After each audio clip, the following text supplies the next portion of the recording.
Donk Nation, Jackson, Janet's greetings, and welcome to your daily dose of donkey with Ginger. It's your boy, the Viking Donkey, bringing you that nonsensical Steelers talk. We again have Gingy in the house. We don't have a whole heck of a lot to talk to offseason wise. We have wide receiver rankings coming up towards the end. Gingy, how's it going on this nonsensical Friday night? Me and Gingy in the house, we hanging out. It's pretty nonsensical. It's pretty easy to talk nonsensical about the Steelers. It's the way it's been for 5 years. Given the offseason has gone so far, right? Yeah. Still no running back one in-house. Oh, yeah, we'll get to former running back one maybe here in a minute. Boy, he's talking a lot, isn't he? Everything he has a lot to say all of a sudden, doesn't he? Everything he says is true, and that lets you know he is the goodest soldier ever. Because remember when he laughed at reporters and just said, "I have nothing to say about that"? Dude, yeah.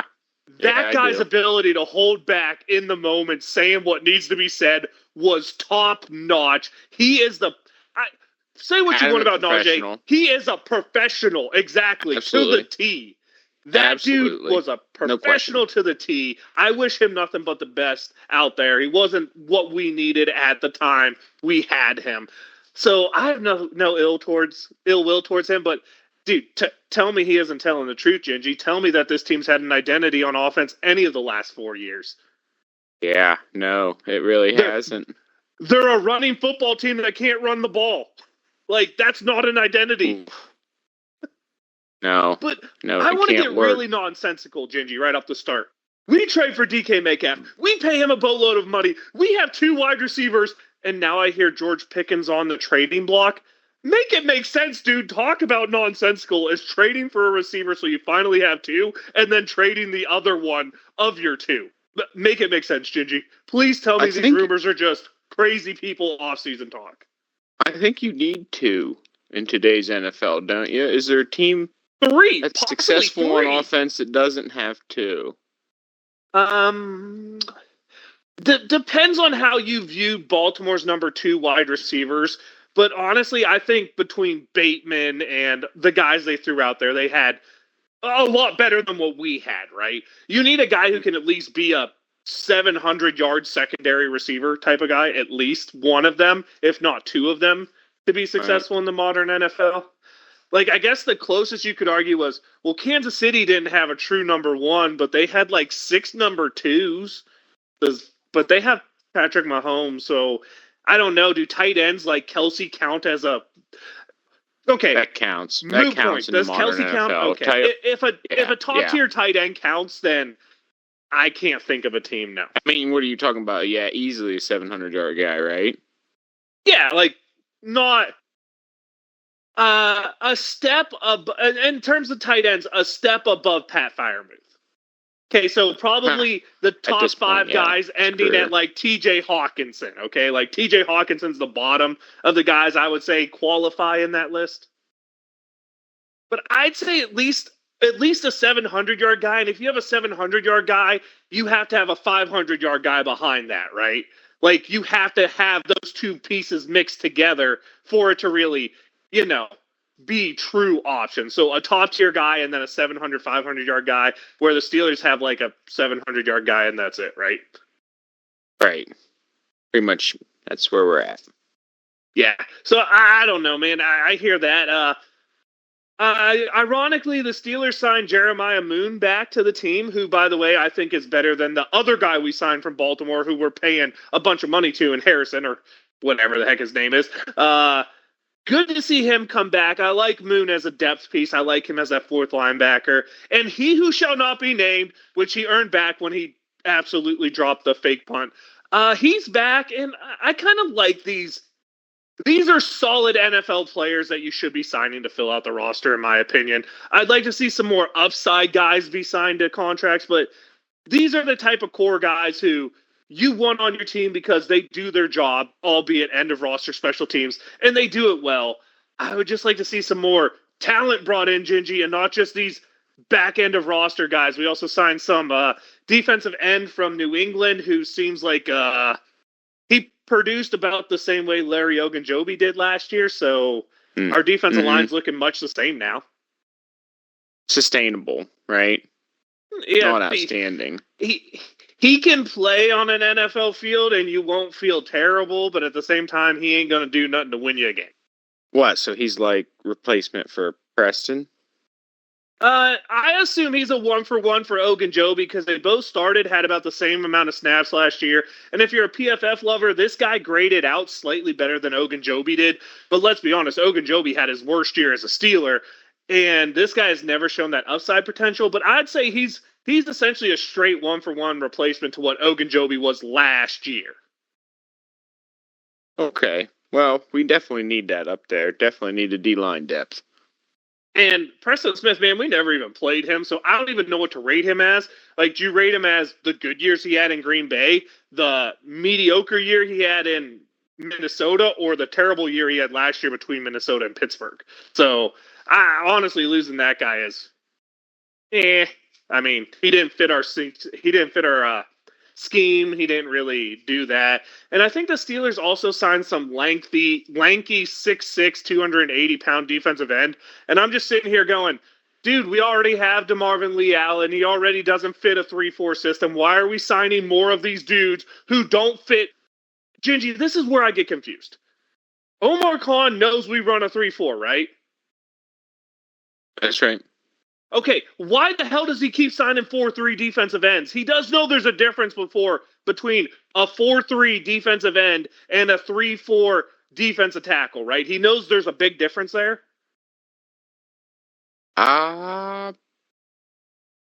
Maybe. I would say apparently not with his drafting of guys like Leal, this new free agent guy we brought in, who it's just like, these tweener guys don't fit the Steelers system. They're too big to be outside linebackers, and they're too small to be nose tackles or defensive tackles. What do we even phrase ours as? They're defensive tackles, right? They're both defensive tackles, and we play a nose, so it's two DTs and a nose. DT. Yeah, okay. They go down on the roster as DT, right? Yeah, I think so, which confuses the heck out of me because then we just play 3 defensive tackles, truly. Whatever. They can call them whatever they want. The fact is, we play those dudes who need to be 300-plus pounds, yet we keep signing and drafting dudes who are 280 pounds. The latest example is Logan Lee last year. I'm not sure the Steelers know what they're doing. If they want to transform into a 4-3, we've already talked about that, Gingy, and I'd love it, but that's my nonsense from the Steelers. I left you the biggest nonsense if you want to get into it.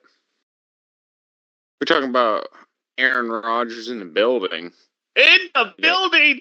Leaving without a contract. Donkey sad. In the building Donkey for what, though? won Aaron Rodgers at this point. He must have explored that whole thing like 4 times in 6 hours. Dude, he was just checking out if the masseuses in Pittsburgh snitch like they do in Baltimore and Houston and Cleveland, okay? He's just checking out how the masseuses are. I bet you they don't.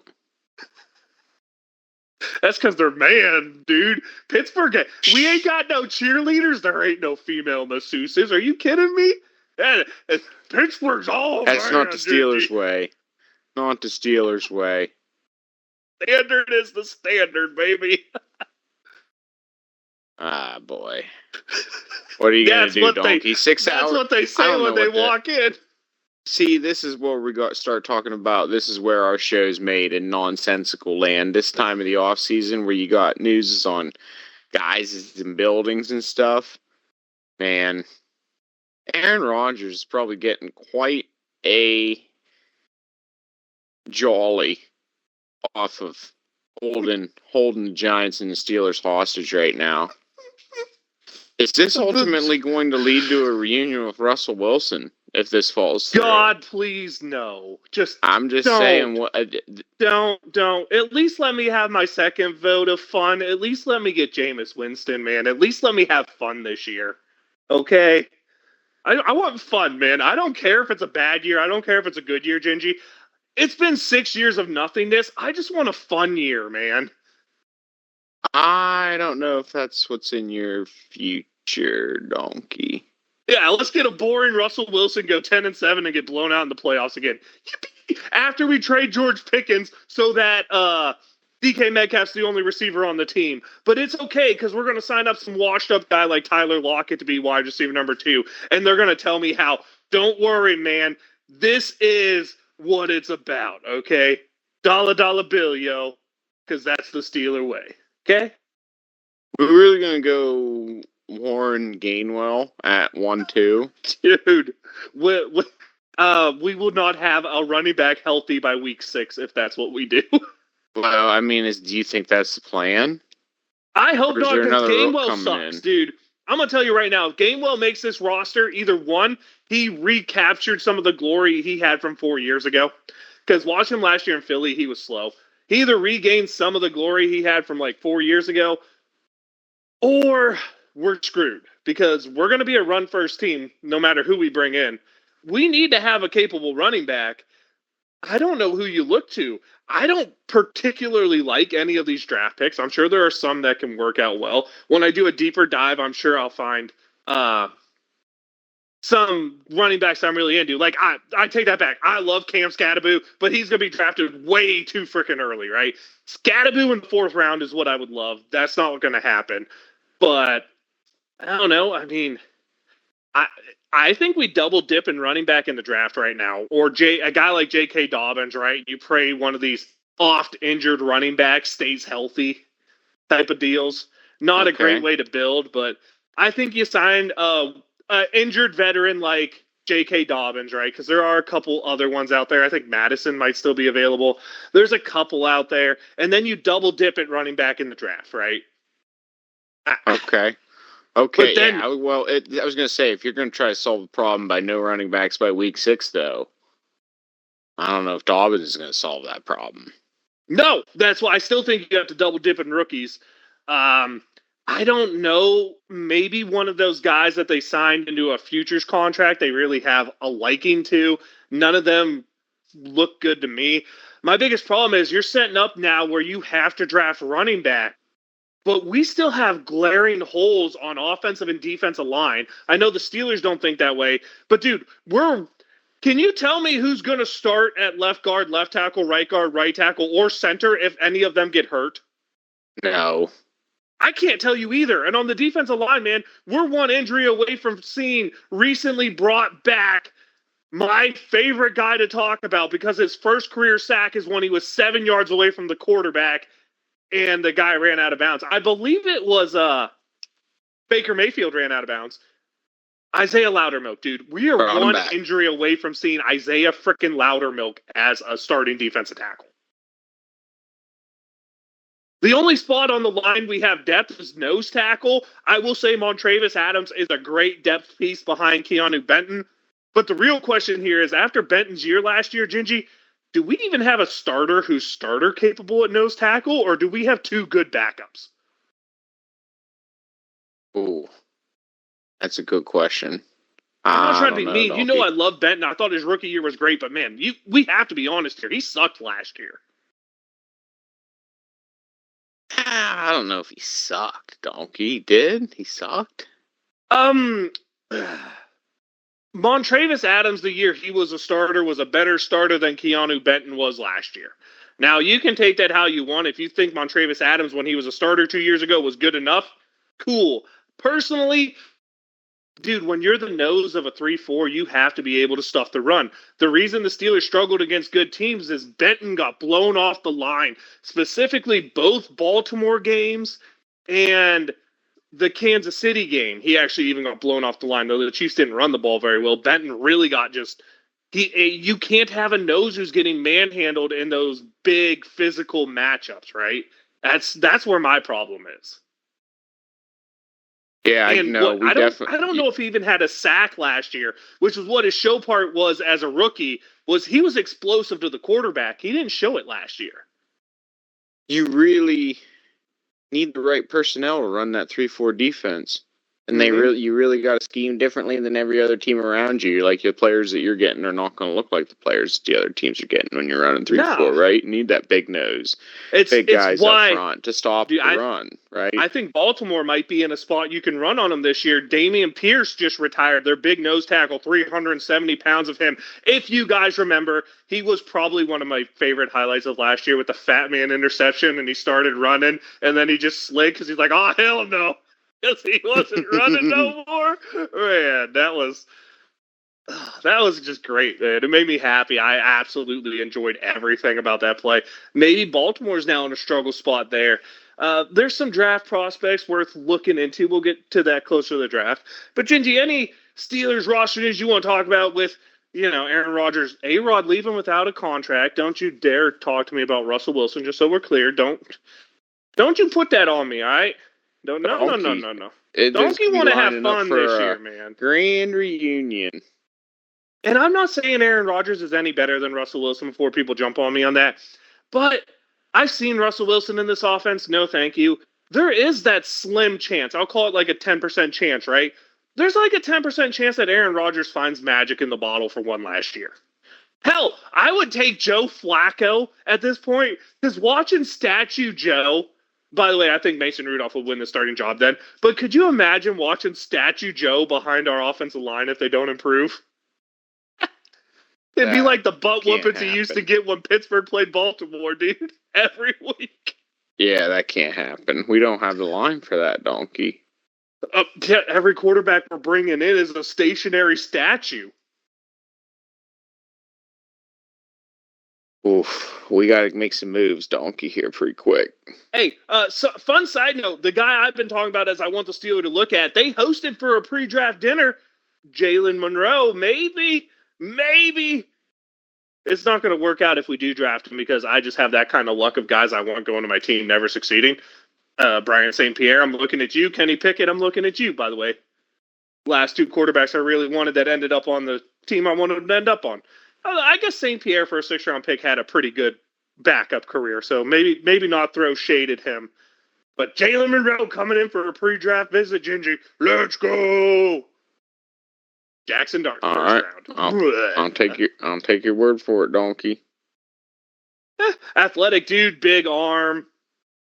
He's more accurate with the football than Anthony Richardson. I don't know if that means anything, but it's there. Whoa, yeah, that doesn't. I mean, bar's not set very high there, Donkey. Yeah, no, it doesn't. Yeah, I don't know. Any other topics here, Gingy, that you thought was fun? Seeing anyone go anywhere? The shade being thrown by all the Steelers that are now Chargers. I mean, Mike Williams calling it the worst year of his career. Less fun he's ever had. Najee just calling the team out. Cam Hayward crying like a big baby because what if Aaron Rodgers doesn't want the Steelers as choice one? Wah. All of that is insanity. Right, Donkey? I have to admit, dude, podcasts are fun, but players with mics in their face all the time, dude, you're going to get stupid stuff said when you make players say stuff, right? And these players are willingly saying stupid stuff. Although the only thing I've heard ex-players say that I think would be fun, all right, Gingy, I'm going to give you option A, B, and C. No, we're going to go A, B, C, and D. And you tell me which one you think would be the most fun. Steelers quarterback next year is Aaron Rodgers, Russell Wilson, Jameis Winston, Ben Roethlisberger. Oh, wow. D. Jameis Winston. Vote D. Jameis Winston. No, we don't need Ben Roethlisberger back. Oh, my God. I don't think that would be fun. I don't think that would be fun. He's too far gone. Too far gone. We could, like I said, what would be fun would be seeing Aaron Rodgers come back and pull like a Peyton Manning twilight, like he did in Denver, right? Like not awesome. So you mean suck but have a great defense? Yeah, I mean like lead the team, right? What did Najee say about leadership? None. Right? I think Aaron Rodgers might. Whether it's you consider him a good leader or a bad leader, he will be a leader. He gonna throw Mother Lovers under the bus every week. That's what I want to see, dude. He will operate as the chief on the offense. He will be chief chef in the kitchen, right? So I don't know. That's gonna definitely bring some change, in my opinion, for sure. I do kind of agree. Although I think Jameis Winston would be. You know good and well Mike Tomlin is not making it through the season if Jameis Winston's behind center. Mike Tomlin goes straight up quit at week 9 when Jameis Winston has 24 touchdowns, 17 interceptions, and the Steelers are somehow like 6-2 at the bye. I could see that being a possibility. It would be fun, Donkey. When you talk about fun, I do see that being fun. I got an honest question here, Gingy, and maybe it's just me who feels this way, but honestly, dude, I don't feel like the Steelers have been fun since Duck Hodges was quarterback. I'm not saying good. I'm saying fun. I don't know. What do you consider fun? That it's up to you, your perspective. To me, fun is a football game I put on, man, and I'm not dreading it. Like, man, this is going to be one of those, I'm going to have a heart attack every week. Like, I'm going to put this on, man, and I have no expectations. I think that's what made Duck Hodges fun for me, was watching this nobody out of this tiny school come in and just start flailing the football, and teams taking 5 weeks to figure him out that, hey, this dude can't throw a 20-yard out. We might as well just sit on the in cuts. But it was fun when he was in there just trying to sing it all over the place. This no-name duck call or Duck Hodges, baby. Oh, it was just, I don't know, man. It puts a smile on my face even looking back now. I know it wasn't successful, but it was fun, man. I enjoyed every game I watched. I didn't feel like something was missing. I just felt like it was fun. Oh, and I'm just curious if I'm the only one who's like on that boat, or if, because I know I'm kind of crazy and I go off on weird tangents, but I just haven't felt fun in that's what, 6 years, 7 years? Fun. I enjoyed, and it's interesting, when Rudolph replaced Pickett at Christmas time. Caveat: Rudolph replaced. Why can't I think of his name? Trubisky. Yeah, that's who he actually replaced. So Mitchell Trubisky. It wasn't Pickett. You're right. There was an injury thing there, wasn't there? Right? Something. Yeah, Kenny had a high ankle sprain. Yeah. So, and that's Trubisky my bad came on that, in and tried to blow the season because, well, he's something. He almost did. He was a Pro Bowler. Came in. Rudolph at Christmas, he was slinging the rock. And I did like that. That was fun. But it's hard to remember after how December went last year. I'll give you the Rudolph thing. It was okay, but the sad part was I knew exactly where it was ending. That's why it wasn't fun for me. But I'll give you that. If you were looking at it in a vacuum, man, that guy probably gave a bunch of hope. If you weren't, if you're not a lifelong Pirates fan and just know how it ends, it gives you hope. Yeah, I hear you on that. That's fair. Is that the only stretch in that time frame, though? That's what's scary. Is that was the only stretch, and it's not like the Steelers were ever bad during that. It's just Russ versus mediocre teams was fun. I tried. Donkey did his best to warn all of Steeler Nation. You don't judge a quarterback on his first 5 games with a new team and a new system. I tried, man. Y'all didn't listen. You can't deny that was fun, though. Wow, it lasted. You know why I didn't think it was fun, Gingy? Because I knew what Russell Wilson was, and I knew that this meant Mike Tomlin would never make the change back to see if Justin Fields had more. Okay? That's what I wanted to see, was if after 6-7 weeks, if Justin Fields could take over, right? Start playing the aggressive style he did in Chicago. To me, it wasn't fun because I knew where it was going, right? It's like people were scared of heights, sitting on that roller coaster before you start going up that first hill. You're like, oh, this is going to be fun. This is going to be fun. And then you're like, oh, no, my pants are going to be full of dookie. Yeah, I don't know, Donkey. We'll have to see. It's really going to depend on who we get at quarterback, right? That's where the fun level's going to be at for this season. All right. Side note, out of rookie quarterbacks, do you think Shedeur Sanders would be the most fun? To give you the most drama. Can drama be fun is the question for Gingy. I mean, yeah, it's a matter of perspective, Donkey. But if I put on my donkey lenses, I'd imagine you'd think that was fun, yes? Yeah, it would be. Can you imagine Dion, who let his son throw the ball 70% of the time as a college quarterback? Can you imagine him going off on Coach Tomlin when Shedeur Sanders is only throwing the ball 40% of our snaps and we're losing? There will be content.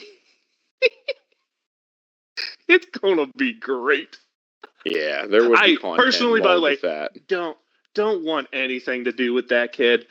Just based off the attitude he showed at Colorado, don't want anything to do with him. But if he comes here, he at least better be entertaining. All right, Gingy, I think we did a pretty good job there. Are you ready to talk about Steelers' great wide receivers, mediocre wide receivers? How do you rate them wide receivers? You ready? I'm ready. All right. Well, I personally think the top 4 are pretty set in stone. There's 3 that I think really fight, maybe 4 that really fight for the 5th spot. So I won't mention those 4. I'll start like outside and name some names that I just want to see if any of these guys were guys that would make your list. Guys like Yancey Thigpen, right? Antoine Randall L, Plexico Burris. For older people out there, like a Roy Jefferson type, Juju Smith-Schuster type. Who else do you want to put on this list type of person? Ernie Mills, he was a wide receiver for a while, right? Rob Shanklin. Yeah. You talk about or even shorter term guys, maybe like Mike Wallace. He's going to be one of the ones that's argued for my top 5, but fair enough. I was thinking more like Deontay Johnson, Emmanuel Sanders, current guys like George Pickens, right? Who has a chance to really move up the list. But these are the guys who I think of when I think of names. Maybe guys like Charles Johnson, early draft pick in the 90s. You might have a little better memory of him.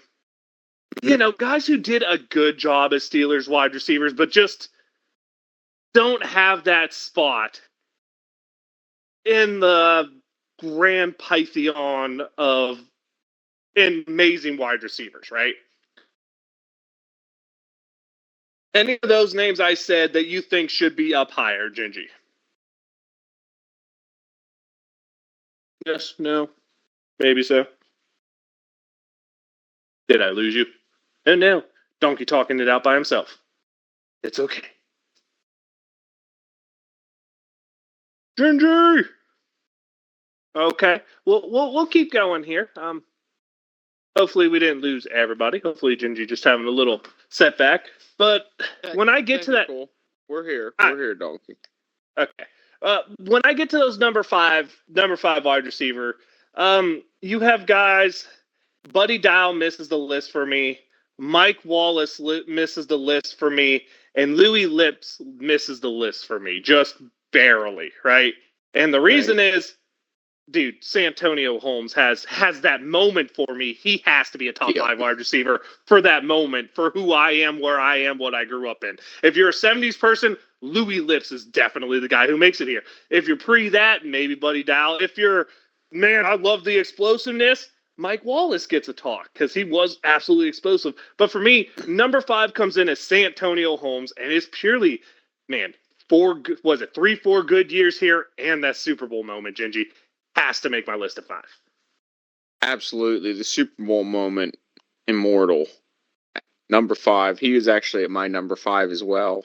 Had punt returns in there as well, right? Explosive punt returns, if I remember correctly. He did some returning early on. Yeah, that's fair to say. This shows that I'm a younger person rather than an older person based off the way my next 2 are going. But I have the 70s duo of wide receivers coming in at 4 and 3. And personally, I think John Stallworth is not as good as Lynn Swann. So I have Stallworth at 4, Lynn Swann at 3, Gingy. Wow. Both amazing receivers with great history, did so much for the Steelers.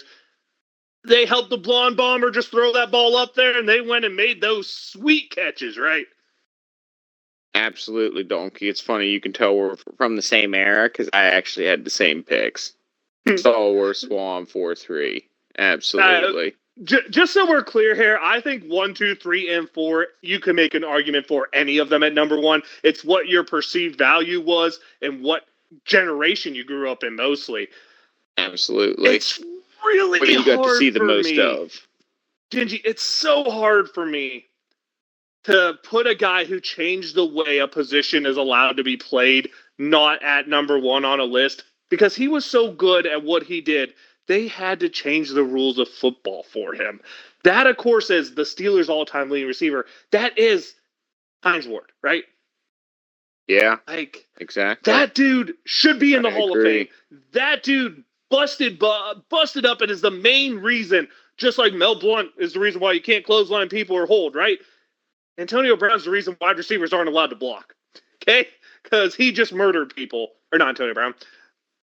Broke my list there. I read too high. Hines Ward is the reason why you can't do that. He was a huge part of Steelers Super Bowl runs, a late draft pick, former quarterback in college type of guy. It hurts me to put him at number 2, Gingy, but I'll tell you why Antonio Brown is my number 1 after you talk on the man who is Hines Ward. Hines Field, Hines Ward works so perfectly. Tell me where you have him if you have him at 1 or 2, and why, if he's number 1, you have him there. I have him at number 1, Donkey. I That's might fair. be a little bit biased. All right, I will tell you, he was a different type of wide receiver than what you talk about it for me at number 2, Antonio Brown. Right, Antonio Brown was a completely explosive game changer, pure offense. Shoot. Hines Ward was an all-around, complete player, leader, tough over the middle, tough football player for his era, right? Took many shots, gave many shots, ended up with a ring for the Steelers in a leadership position. And again, maybe being a little bit biased, but definitely my favorite wide receiver as a younger Steeler fan growing up.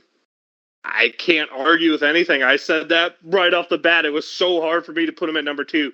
But Gingy, this is what Antonio Brown did for me that makes him the best, because I don't know if any of those Steeler receivers you ever look at a 5-year run and you say they were the best in the NFL.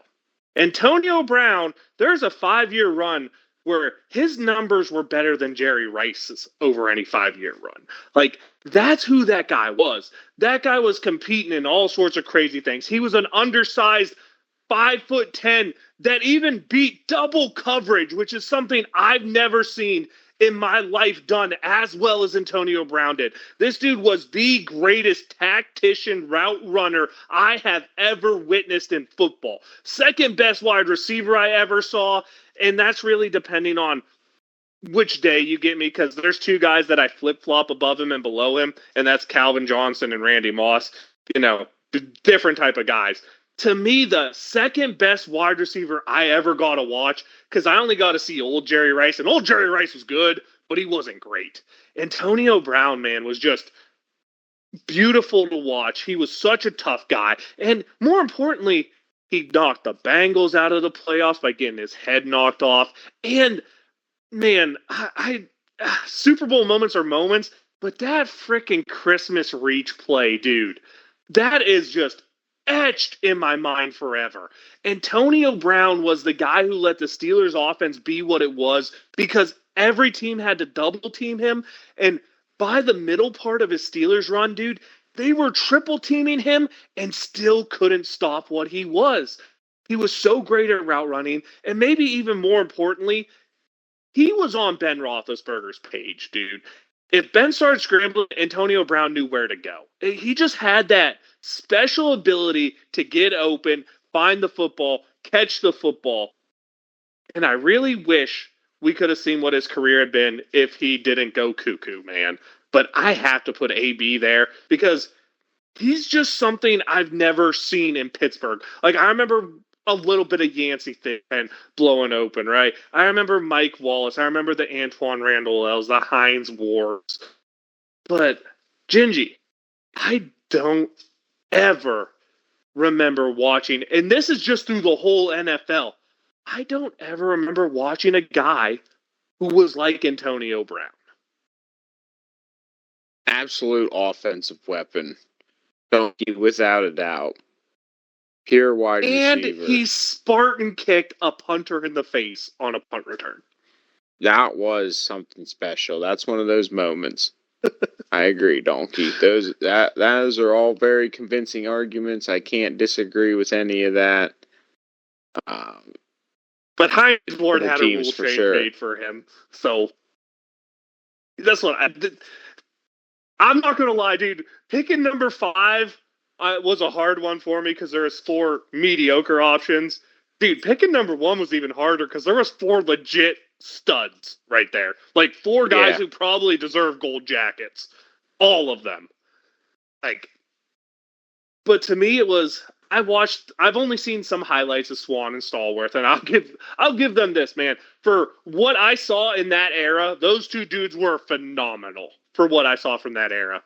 Heinz Ward, man, he never blew you off the chart as a wide receiver, but as a blocker, he was something different.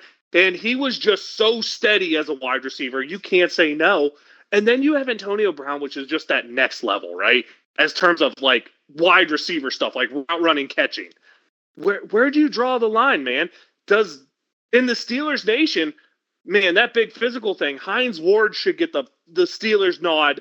See, this is my personal rankings as Antonio Brown. But if you were to say the Steelers rank these, I don't know how the Steelers say anything other than Heinz Ward, because tell me Heinz Ward just isn't a Steeler through and through, Gingy. A slightly undersized, slightly underdog who's big, physical, and will light you up. Like, that's just Heinz Ward entails it.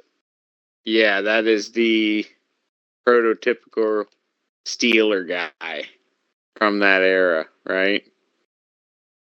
Now, Gingy, I know these lists are fun, and it was fun. I have one question for you, and I want you to defend your point either way. Do you think the Steelers have a current wide receiver who will crack into this top 5? If so, which one? And if not, why not any of them? Oh boy, somebody's got to go on a run, Donkey. It's about memories. It's about legacy, right? Do we have that here? Are we going to have that here? Maybe. Let's wait and see. You did not answer the original question. What, do we have any of those guys here? Do you think anyone on this team is going to break the top 5? Yeah, just your opinion. Are any of this group of wide receivers going to crack into that top 5? No. Oh, no, I kind of agree, but I'm curious about DK Metcalf because he should be here at least 5 years. If he produces the way he produced year 2 or 3 in Seattle, he has a very good chance of being it, especially in a spot that loves big physical wide receivers, right? I personally don't think Pickens gets a second contract. And I sure hope that he does, because that means that we've had some good success. Or at least he had good success. He could be like the Yancey Thigpen. Although Thigpen made it to a Super Bowl. Wait, was he on the team that made it to a Super Bowl? That's before I know. Did he come right after or right before the Super Bowl run? Before. I was like, one of the older hats here. Help me. During the 95, I think he was there in 95. Yeah, one of the old hats help us out here because we're a little too fresh for full memories on that era of Steelers football. Clearly, Gingy was just starting to learn it, and Donkey was just starting to learn how to yell at people. Okay, so not the greatest there. Gingy, any closing thoughts for this week? Anything you saw out there, Steeler related, not Steeler related, that you'd like to talk about? Nah, good list though. Steelers have had good wide receivers. They have. I thought it'd be. I'm not gonna lie, dude. I didn't think a 4-year wonder was gonna make the list until I realized how many just 4-year wonders the Steelers had, from the olden days and guys like Dahl to the newen days like Plexico Burress, Santonio Holmes, Yancey Thigpen, 1-year wonders like, or 2-3-year wonders like Mike Wallace, Eric Pegram. Just Davis Bryant. That's a good 1-year, 2-year wonder. I forgot about the alien. Ah, dang it! Nicknames! We missed one. I'm mad at myself. Rewind it, Donkey. If we ever run back an update to the list, I'm gonna remember to put Martavis Bryant in the nickname ones. Fair enough. And no, probably no shout out, but I'm gonna ask anyway. Gingy, you got a shout out for this week? No, thank you. I'm gonna shout out he who shall not be named coming back to the Steelers for some reason. You know what? I really hated that dude at the beginning, but man, he's persevered so long, learned the system so well. He's even got to the point where when we put him in on defense, he's not just a full liability, but no more dropping dang fake punt pass things, okay? Catch the dang football. I know you're a DB, but catch the dang football. But I gotta give him a shout out. I actually do enjoy He Who Shall Not Be Named being in there because I think he gives me some fun content and I enjoy him for sure. So now I gotta let you know I'm the Viking Donkey. It's Viking_Donkey on Twitch and Twitter, your daily dose of Donkey. Ginger's fun YouTube channel where you get this craziness. Hopefully we have Gingy back. Hopefully we have a quarterback to break down our feelings on next week. Or we know that we're riding with Mason Rudolph and a rookie. Either way, hopefully there's some dang closure in this unfun time of news stories where one story's telling me how the Pittsburgh Steelers are 100% out on Russell Wilson, and that's published at 11 a.m. And then the next story at 12 a.m. by a different news site is telling me how Russell Wilson's now the leader to come back to Pittsburgh. Let's get done with this madness. Let's have some closure. Make sure you tune in because next week, Gingy, do you want to break safeties and defensive backs or safeties into defensive backs as a whole, or should we do a cornerbacks list next week and then safeties the week after? Ooh, I like the second one. Separate. Individualized. You got it. Gingy, let him know. Mutant Gingy in the house. We talking content, football, nonsensical Steelers. Man, oh man. Let's get this QB carousel nonsense all settled out so that we can continue to speculate at a high rate about the Steelers not going 9-8. Wave them if you got them.